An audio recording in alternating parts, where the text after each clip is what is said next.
Salam. Bugünkü mövzumuz yenə də xanımlarla bağlıdır. Çünki mənim işlədiyim auditoriya daha çox xanımlardan ibarətdir.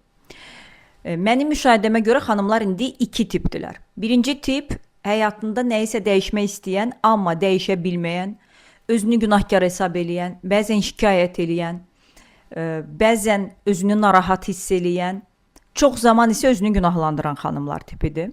Bu xanımlar bəziləri işləyir, bəziləri işləmir. Yəni vacib deyil ki, həmin xanımlar mütləq evdar xanımlardır.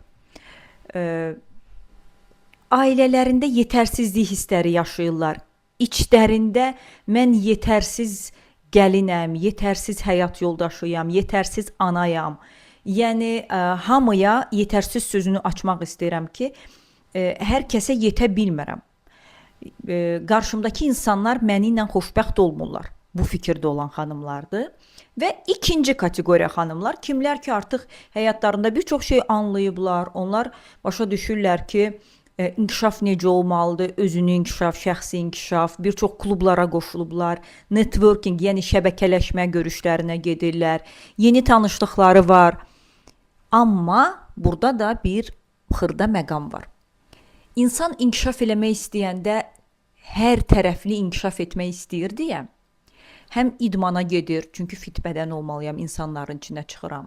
Avtomatik beyində müqayisə gedir də. Filan kəs xanım ora gəlir, məsələn, o fitdir.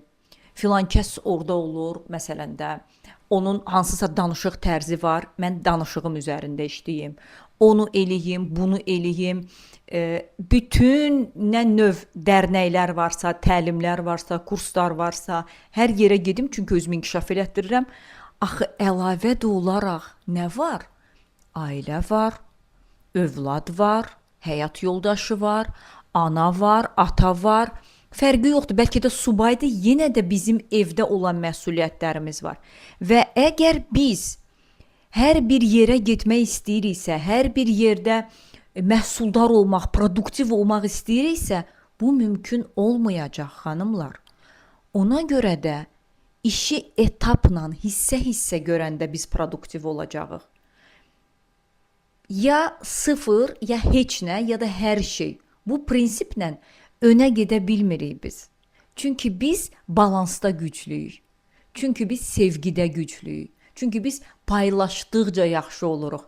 Mən hamıdan yaxşı olacağam, indi görərsiniz. Filan yerə də gedəcəm, öz üzərimdə işləyəcəm. Gözəllik salonuna da gedib üzümü düzəltdirəcəm. Filan yerə də gedib belə edəcəm və hamıya göstərəcəm. Bu prinsiplə biz heç cür xoşbəxt ola bilmirik. Ona görə də birinci özünüzə o sualı verin ki, mən bunu niyə görə istəyirəm? Mən bu quruma niyə gəlmişəm? Mən bu görüşdən nə gözləyirəm? Ondan sonra artıq ikinci qapı açılacaq.